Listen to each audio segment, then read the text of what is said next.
My name is Tina Schmidt. I am currently the chair of the CLEL Steering Committee, and we would like to welcome you to the Colorado Libraries for Early Literacy 2024 Annual Conference. You are attending Exploring Social Emotional Learning with Picture Books. Our session ends at 1:20 and will be followed by a 15-minute break. The next session begins at 1:35. If you run into any issues with the live stream, we encourage you to try refreshing your app or browser window. And now it is my great pleasure to introduce Natalie Magnatta and Sam Bashakevitz. Thanks, Tina. Hi, everybody. Welcome. Happy to see some names that I recognize, and very happy to be here sharing with Sam here today.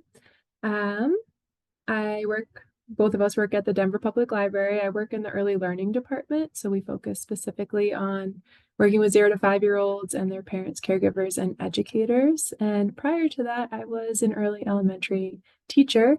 So I've been using picture books for a long time to teach social emotional learning skills. I'm happy to be sharing it with you today. I'll let Sam introduce themselves. Hi there, I'm Sam. My pronouns are they, them. Like Natalie said, I'm also with the Denver Public Library. I'm a children's librarian at the central location. And a lot of this work shows up for me, obviously in storytime settings, which is probably true for a lot of folks in the audience as well, but also just in my day-to-day interactions with youth who are coming into the library. So I hope that there's a lot that you're able to take away from the presentation today. And I do want to note, I always like to give a note at the beginning that SEL, social emotional learning, sometimes called SEL, is associated with mental well-being, but this training is not designed to be a mental health treatment. And social emotional learning practices aren't really like a substitute if real professional support is needed. So I just like to give that. And we do have at the end of our presentation actual professional support for mental health if that is something you need to connect customers with as well. Here is our agenda for today. We're going to start with an overview of social emotional learning through the lens of CASEL, the Collaborative for Academic and Social Emotional Learning. So we'll be using their language throughout the presentation. And then we will spend a little time just thinking about how SEL shows up in our own lives, and then how we can use picture books to support this.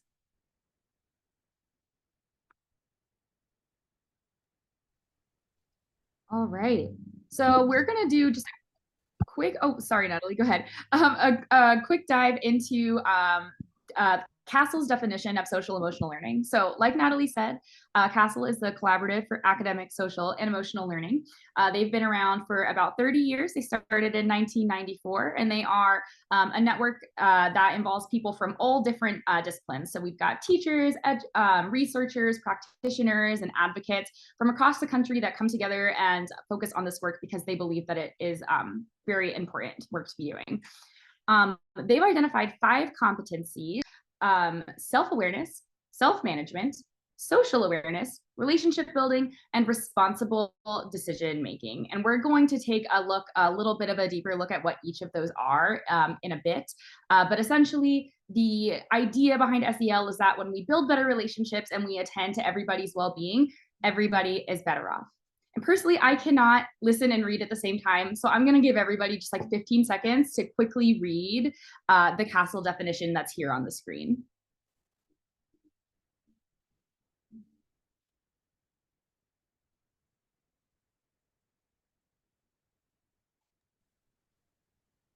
And then Natalie, I'll let you take it away whenever you're ready. Yeah, here's another way of looking at that same information that Sam just shared. So this CASEL wheel, I really love the visual of it.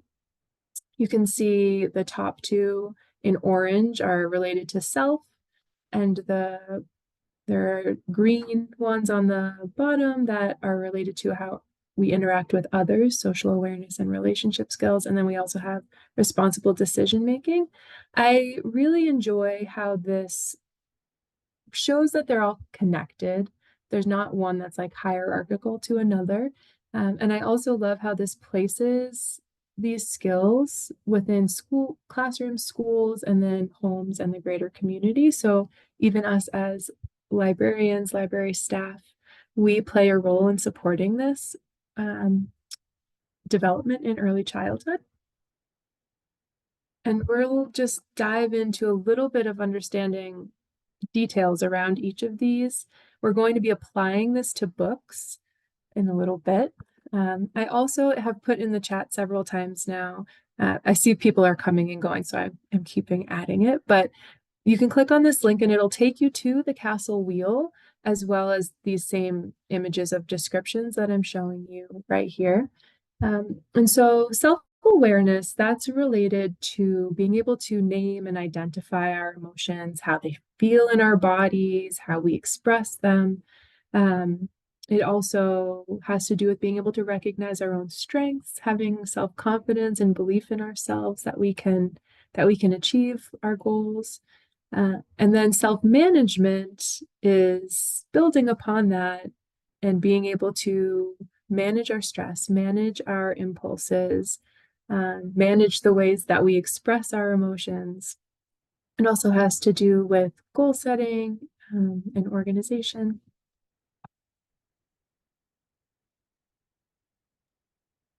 And then these skills in green, again, are related to connections with others outside of ourselves, right? So social awareness is, can we take the perspectives of others and practice empathy from that perspective taking, and how do we show up for others then?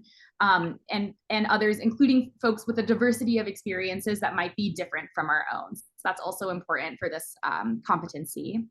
And then our relationship skills. So can we develop and maintain supportive relationships? And supportive relationships are going to include things like strong communication, teamwork, problem solving, things of this nature. So probably interactions that you're seeing with kids in the library as they're going into these new social environments for the first time. So we have a really rich opportunity in those settings to model for kids and help them understand how to interact socially.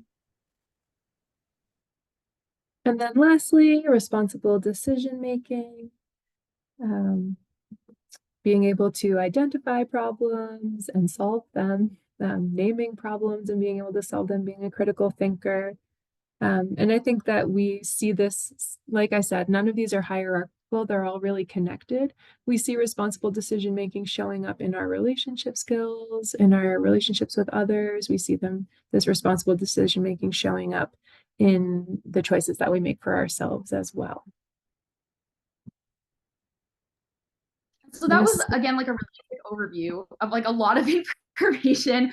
So you're all going to have a chance to take one of these competencies and just like think about it a little more deeply.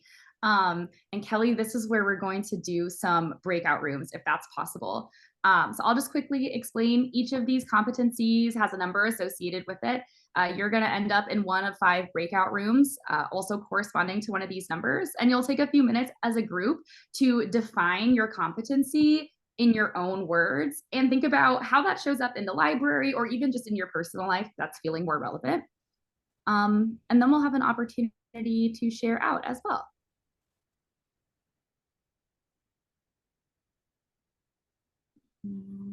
So I've put the wheel again in the chat. So please open that up right now. Use that to, oh gee, okay.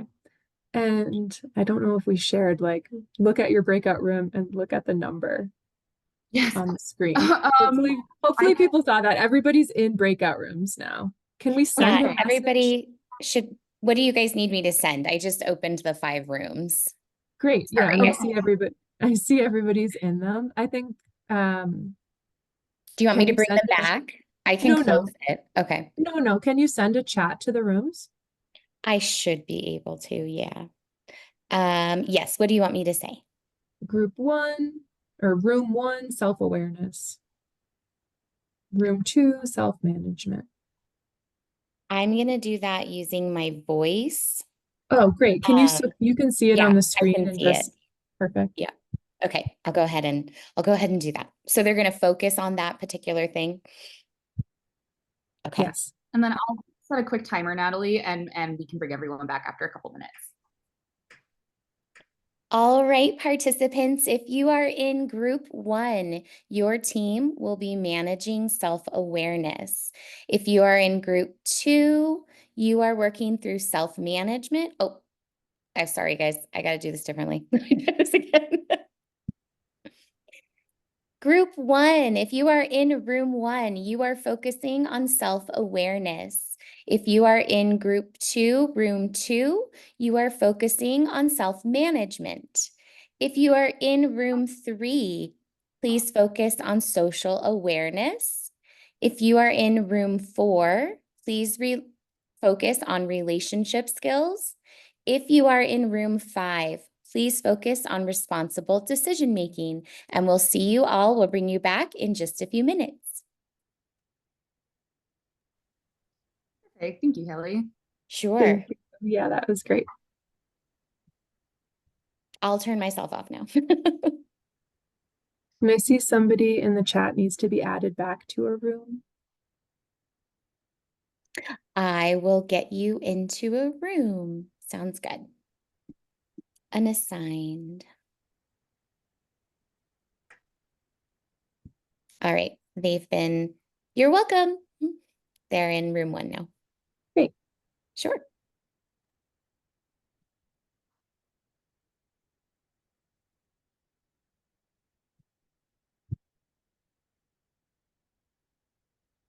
I see somebody just joined. We're currently in breakout rooms exploring how these competencies connect to our lives, but I just shared the PDF if you want to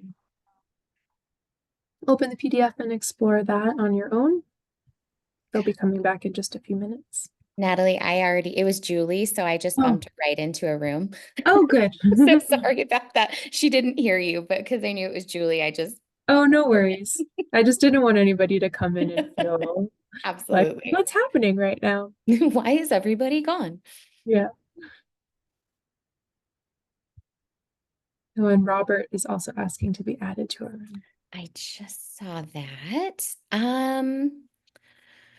Robert, I am trying to find you. Haven't shown up in the rooms. I'm not quite sure why. I will be working on it. And we're actually going to regroup probably in about like another 30 seconds here. Okay. So we may just end up doing a big share out together. Okay. Natalie, do you want to call on folks, or how do you want to do sharing? Yeah, I do. Do you want to call on them? And just Yeah, totally. have it go by number. Cool. Awesome. And really, I think just saying like 30 seconds to share how you see this connecting, just so we don't spend too long. We're doing good on time. Do you want me to close the rooms? Once I hit that, they have 60 seconds to either bring themselves back, and at the end of the 60 seconds, it forces them back. So let me know when you want now to would be perfect. Now? We can do it Okay, now. great. Yeah. Thank you. Sure. There you go.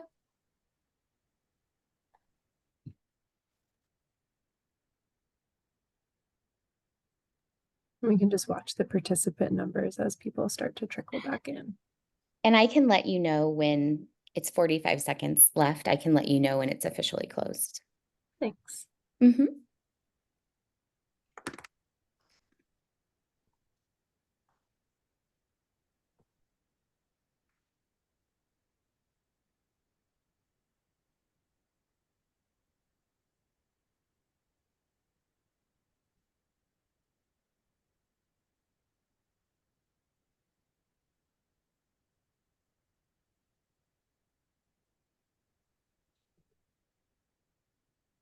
So we have 10 seconds and the room will be completely closed. And then it'll take a couple seconds for people who have been bumped out to kind of reorient to the main room.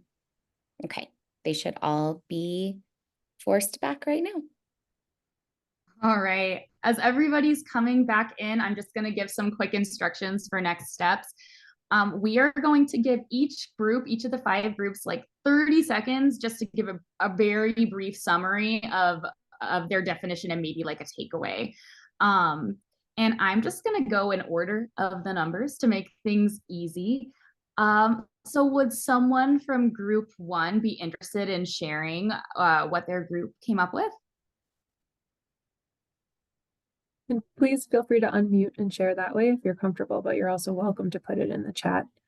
But yeah, just how does self-awareness, how do you see that connecting and showing up in your life with library customers or personally?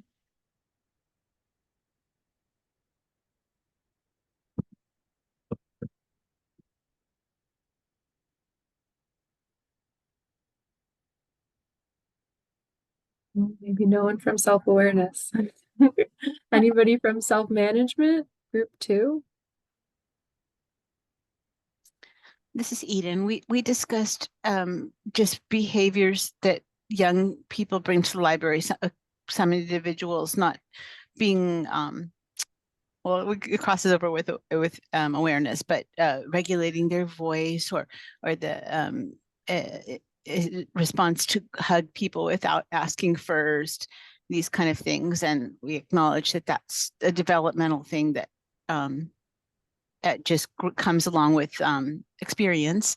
And we just began to, I was going to suggest some of these things can be modeled in story time, like lowering and raising your voice and give a little hug if they say yes, and those kind of things.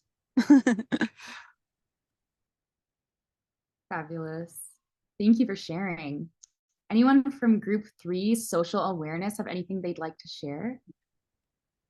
We discussed that it's the ability to relate to people in situations that you don't identify with or as, which is vitally important to every part of our jobs in the library and one of the main things that we do. Absolutely. And if folks want to take a peek in the chat, there's also a little bit more about self-management there as well. And what about group 4, relationship skills? Any takeaway you'd like to share?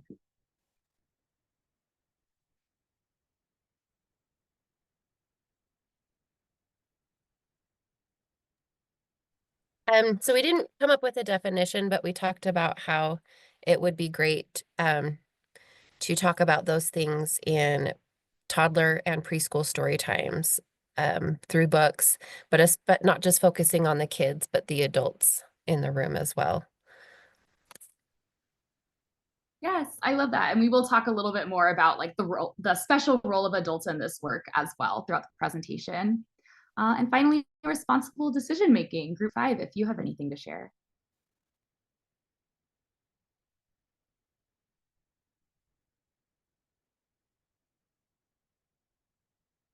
Hi everyone, I'm Zoe.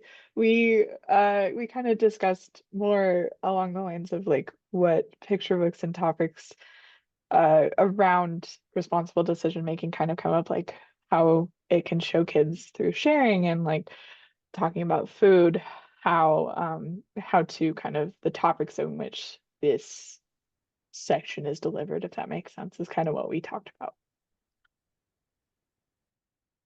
Awesome, thank you. Do we want to circle back? Does anybody from self-awareness want to share?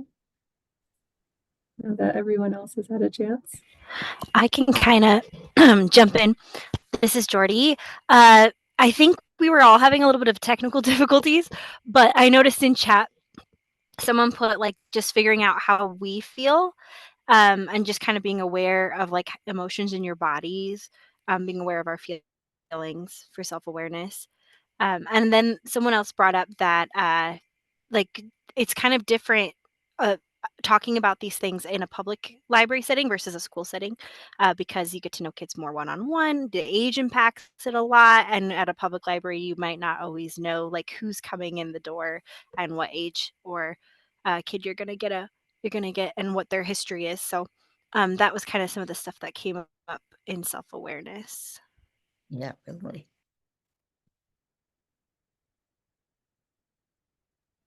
Thank you so much, y'all, I like to just give people time to reflect on it a little, and for me, it brings it more to life, like it makes it more relevant. So thank you for taking that time to engage in that way and for sharing your thoughts with us. We have a couple more little slides about what this work is and isn't, and then we'll shift into kind of a little bit more reflecting and applying to books. And so Castle, Sam mentioned, has been around for 30 years. A lot of what they do is research based on, so there's like so many scholarly articles on how SEL impacts children's lives. Most of it is done through the school setting, and so it's a little bit different than our library settings, but this comes directly from their website, the Castle website, which I want to say is a really wonderful resource if you're looking to either learn more or share more of this information. This slide comes from a PowerPoint presentation that Castle just has available on their website for anybody to use and share. And so I think that it's a pretty cool resource. If you want to talk more about this with your community, you can see on the slide here that we know that this work has a lot of benefits, such as building more positive relationships, helping children learn how to manage stress and anxiety, and it also improving attitudes about themselves, others, school, potentially also the library setting. And you can see there's some sources for studies linked there as well. And this is kind of a note about our current political climate surrounding SEL. In the past few years, it's really come into like a crossfire politically with a lot of myths and misunderstandings about what SEL is and what the purpose of using it in a classroom setting or with children is. And to the point that there is legislation being attempted to try to ban the use of SEL in classrooms, even though Castle has been around for 30 years and this work has been in childhood settings for decades. So I think it's important to note that SEL is not a set curriculum, but rather it's more of a tool that individual communities can take and shape to fit the needs of their unique learners. So this is going to look different from classroom to classroom, environment to environment, even individual to individual. As Natalie mentioned at the beginning of the presentation, it is not therapy and it is not a replacement for therapy. And then additionally, it is not, sorry, my cat's coming to visit. It is not associated with a specific political agenda. That is a huge misunderstanding around SEL right now. It is not teaching any specific political views. This is a tool that can be used for anyone to improve their unique relationships and individual self-management skills. And with that in mind, it is not one size fits all. Again, this is going to be individual and shaped based on the needs of communities and different children as well. And then one last really quick note that I always like to share, and I do a lot of work teaching teachers, and so I talk about this a lot in schools, but I think it's useful for us in the library as well, that SEL isn't meant to police emotions. This is linked, we'll share these slides and all of the links will be available to y'all, but this is an article that a teacher wrote about basically that we're not using this work to kind of like control children or dampen children's emotions. We want children to be able to express their full range of emotions. We want to be able to empower children to understand their emotions and then be able to express and advocate for their needs based on those emotions. And I really love this quote that it's about understanding ourselves and others so that we can work together to fight for this world that we deserve, because children, they have a lot on their plates for the future. We want to just give them all the tools that they need to manage and advocate for the world that they want. All right, and so now we're going to take a little bit of time to reflect on how this shows up in our lives a little bit more. And I want to share this really beautiful practice with y'all. It comes from 0 to 3. 0 to 3 is a national org that does advocacy and research surrounding 0 to 3-year-olds. And they have a cool mindfulness handbook that is designed for working with children this age and adults. And so I'm going to share a practice from that with us right now. It's based on this idea that how you are, is as important as what you do. This quote comes from one of the founders of 0 to 3. And I know that we're here to share about how books are going to help us teach SEL to children, but actually like the biggest teacher is how we show up and what we model for children. And so I'm going to invite you, if it feels comfortable, to close your eyes or soften your gaze or lower your gaze down to the floor if that feels good. We're just going to check in with how we are in this moment. And so the first thing that you can do is just notice your body. Notice your body in the space. You're sitting or standing or laying down maybe. But notice your body in this space where you're connected to the ground, where you're connected to the seat, where your hands are resting. And then just quickly scan your body and notice any points of energy or tension or relaxation. Often this is when our shoulders start to relax because we're paying attention to them. May relax your jaw and muscles in your face. And just notice how your body's doing in this moment. And then let's shift to noticing how our mind is in this moment. So you've been in a conference the last couple of days, sitting in front of the computer, lots of new information. Just notice what's going on in your mind. If there are a lot of thoughts, if you can find space in between those thoughts.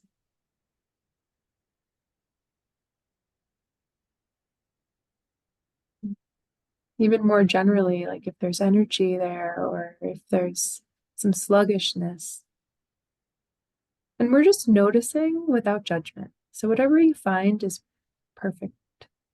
We just want to notice what's there.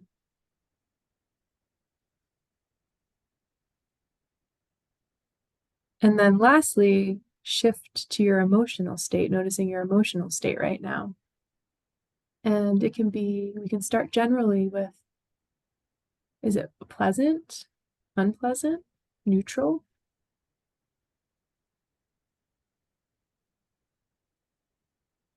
And then maybe get a little more curious. Can you name emotions? Can you notice where they're happening in your body?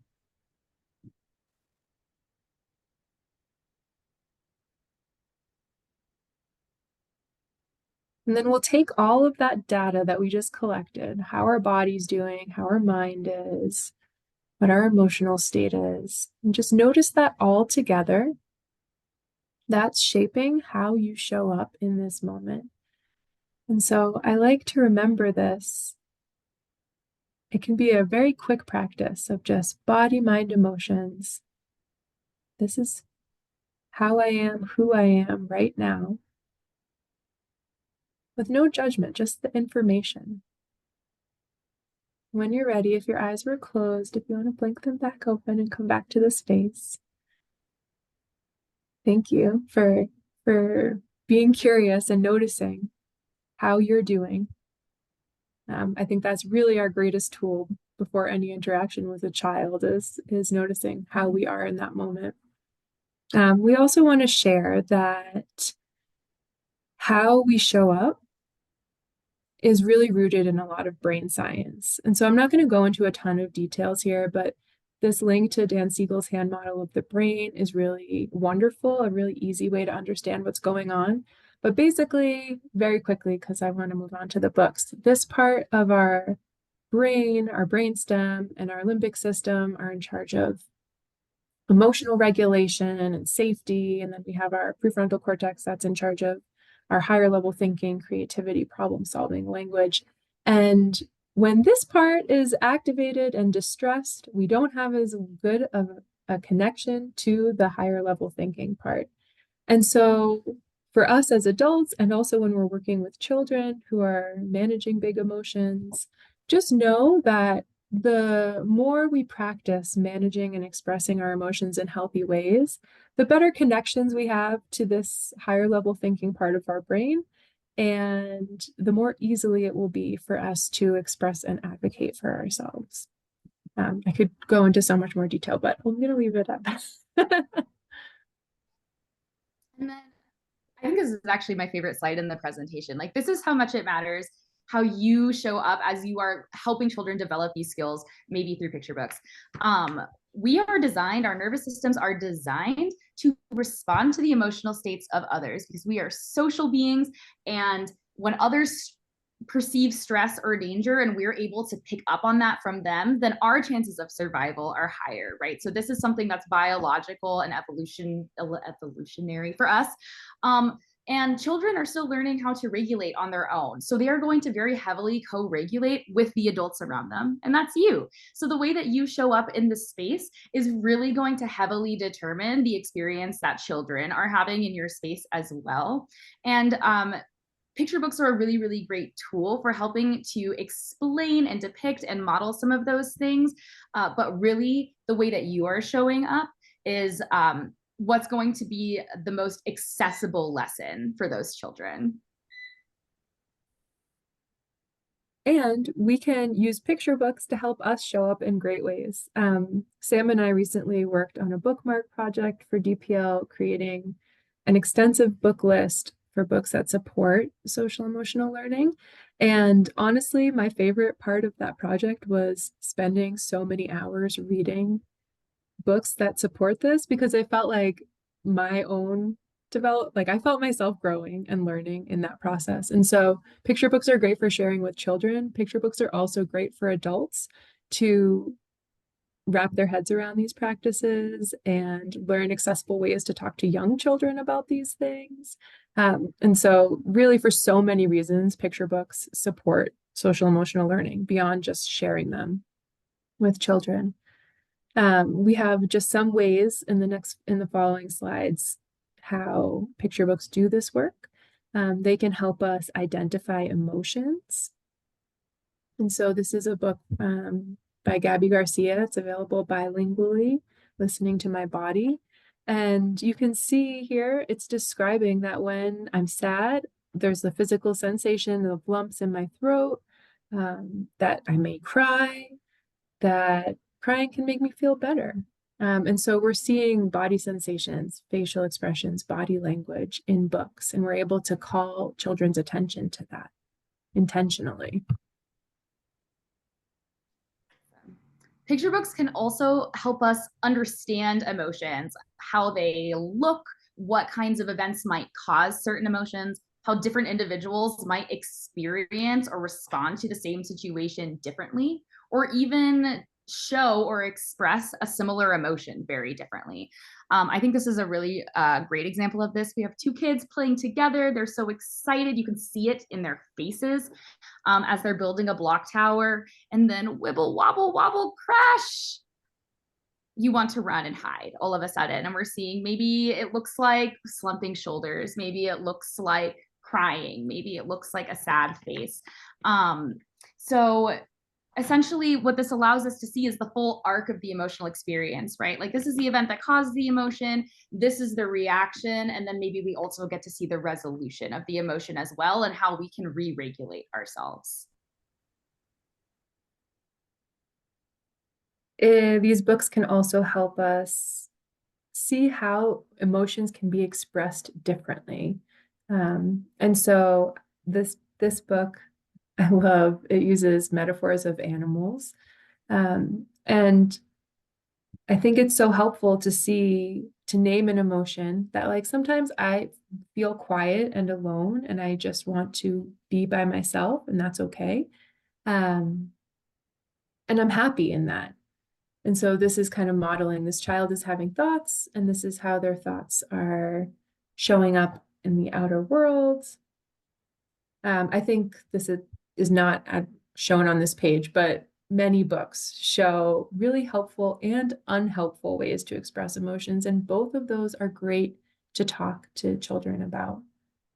And when we're thinking about, like, I wouldn't say good or bad, I never use the terms good and bad when I'm talking about emotions, but which ones are going to help us when we express them, which will help us get what we need, you know? And as Natalie just mentioned, right, books can model for us how we might be able to regulate when we're having an emotional experience. So I believe this is Mad Bear. I love this book.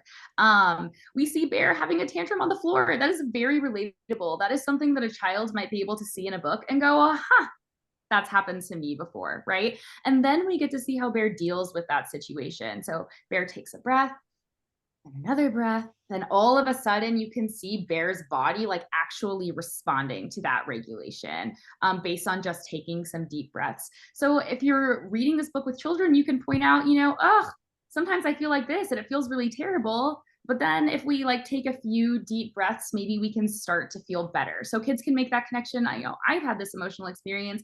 Maybe this is something that I can try next time to get back to a more regulated state. And that's also something that you could practice in a story time setting using a book like this. You could say, oh, like what a great skill. Should we practice breathing together? And I know Natalie's going to talk about that a little more later in the presentation.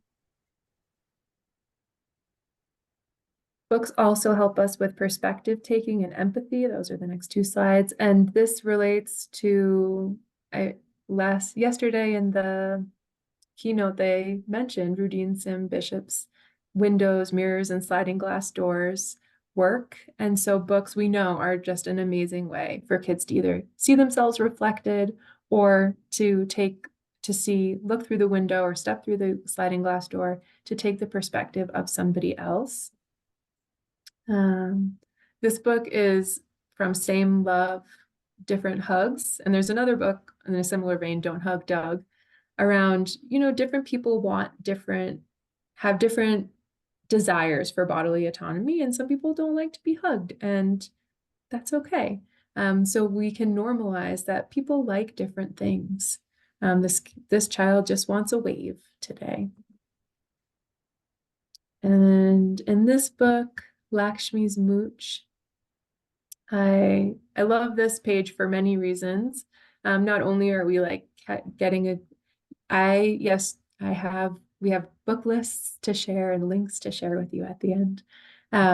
In this book, Lakshmi has attention called to the hairs over her lip.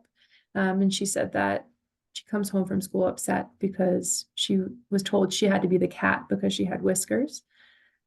We can develop empathy and think about, how is this child feeling? Why are they feeling that way? What could we do? What words could we share or actions could we share to help this child feel better?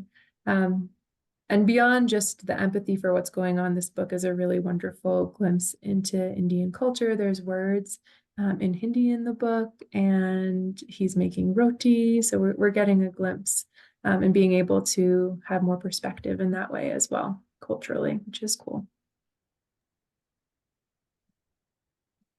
And then finally, picture books are a really robust source of unique vocabulary for children in general, but also related to emotional vocabulary. So studies have shown and have been reinforced over the years, showing that picture book vocabulary is more emotionally arousing, more abstract, which is definitely related to emotions, and more descriptive than child-directed speech. I think this screen grab is a really great example of that. This is from the book A Blue Kind of Day by Rachel Tomlinson. And this is Cohen, the main character, and it says, Cohen was having a blue kind of day. It was a slumping, sighing, sobbing kind of day. Those are such rich descriptive words. And our emotions can be so complex and hard to nail down sometimes. So when we have access to this vocabulary and then we've got a depiction of what that looks like and what that feels like, we're giving kids the tools to start to name and describe their emotions so they can identify, what am I feeling? Maybe what do I need to re-regulate? And then they can advocate for themselves and their needs with the adults around them. These are tools that are really excellent to get from picture books, again, because of this really rich and unique vocabulary that we're seeing. And so now we want to give y'all a little bit of time to practice looking at some books and seeing how we can apply these competencies, or how you may even talk about or model these competencies when you're doing a story time. So I do have my footprint. Okay, I was going to show one video and have us do it together, but I actually for the sake of time, I'm going to put this one in the chat. So I linked the castle wheel again, so you have that. And then the second link here is this book list, and you can click on any of these images and it will take you to a read aloud of that book. And maybe if we just spend 2 minutes, so you won't be able to listen to a whole book, but spend 2 minutes and explore one of these books and think about how you might talk about and apply these competencies in a story time with young children. So we'll give you 2 minutes for that, and then we'll have a little chit chat about it.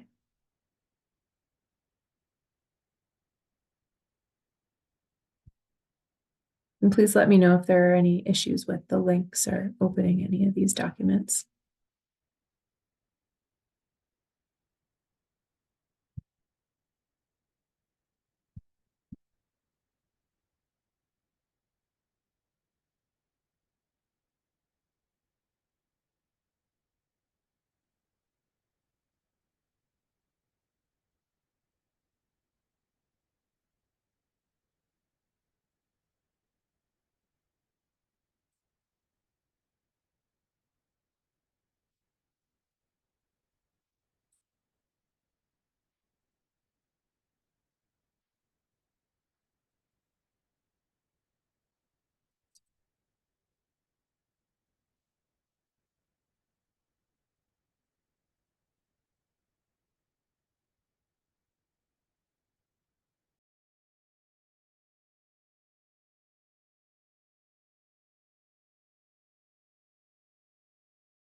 Okay, I'm sure that you could look at books all day, but let's come back just since we only have a couple minutes left.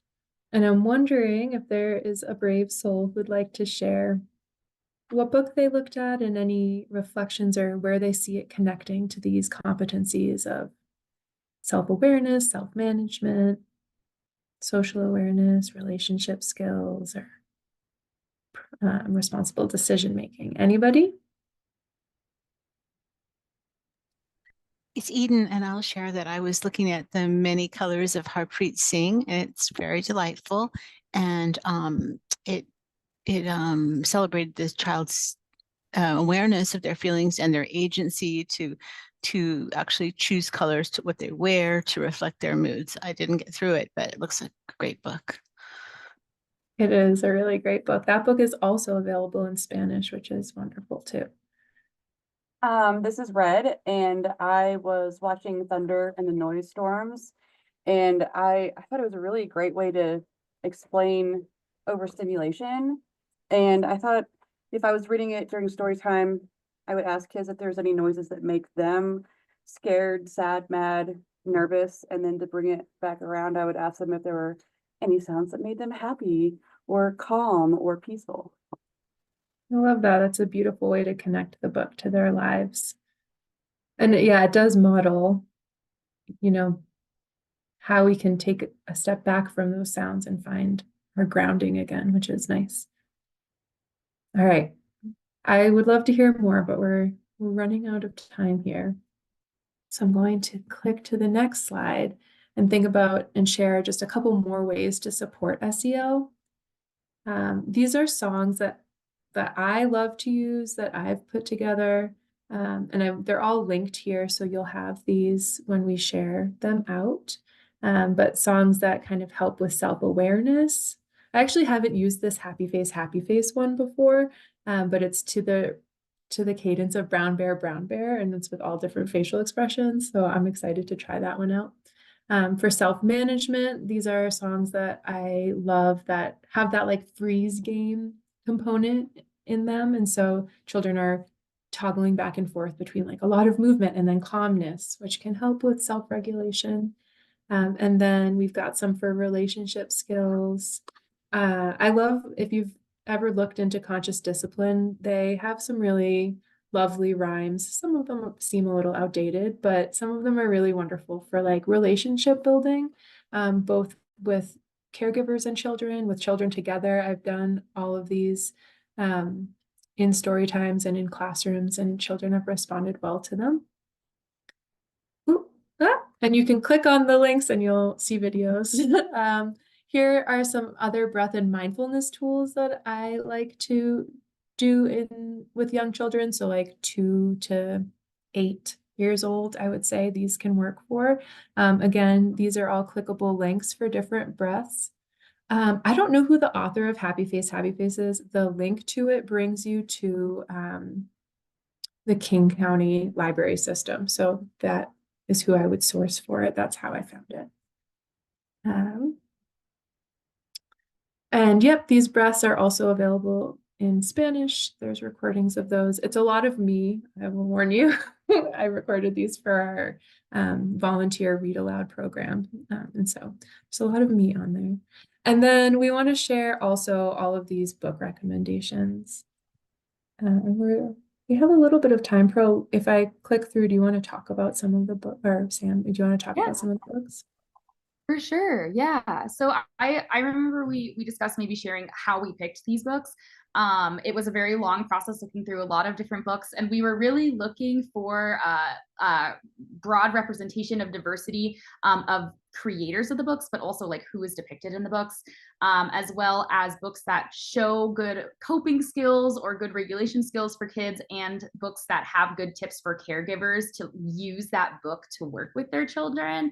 And then a variety of emotional expressions and skills. And we did try to focus on books that did feature human characters. Our keynote very helpfully mentioned this morning, but research has shown that children receive social emotional lessons better when they are modeled by humans rather than by animals, because making the connection between themselves and an animal is a much more abstract and complicated connection than between them and another child. Were there specific books that you wanted to highlight, Natalie? I don't know if we have too much time for that since we have like 2 minutes left, but I put this book list in the chat, and so you'll see that there. We also really tried hard to find books that were available in Spanish, because here in Denver we serve a high Spanish speaking population. So we were able to find some bilingual books, or like books available in both English and Spanish, which we were happy about. And then I just want to share, these are some of resources that'll be there for you. These are the mental health resources that I mentioned at the beginning. Specifically, I want to call attention to the early childhood mental health support line. This is available for anybody who works with children age 0 to 6. So you as a library staff could call this number if you had questions. We can also refer parents to call this number. And basically, it's free consulting, so parents or caregivers can chat about a concern that they might have and get feedback from a licensed health consultant. And this is available in English and Spanish, and it's free. Again, and then the iMatter is great for children who are a little bit older. So those are 2 really great free programs that I like to share. And then if anybody has questions, we have 1 minute, or if you want to put in the chat any of your favorite books around social that you see applying to this social emotional learning lens. I'd love to hear about more books as well, always. And yes, Eden, will be sharing these slides yes, the rabbit listened. That's on our list. Also available in Spanish, which is great. I'm hoping to share these slides with the CLIL, and hopefully they'll be emailed out so that you can click all the links. That's why I put them there.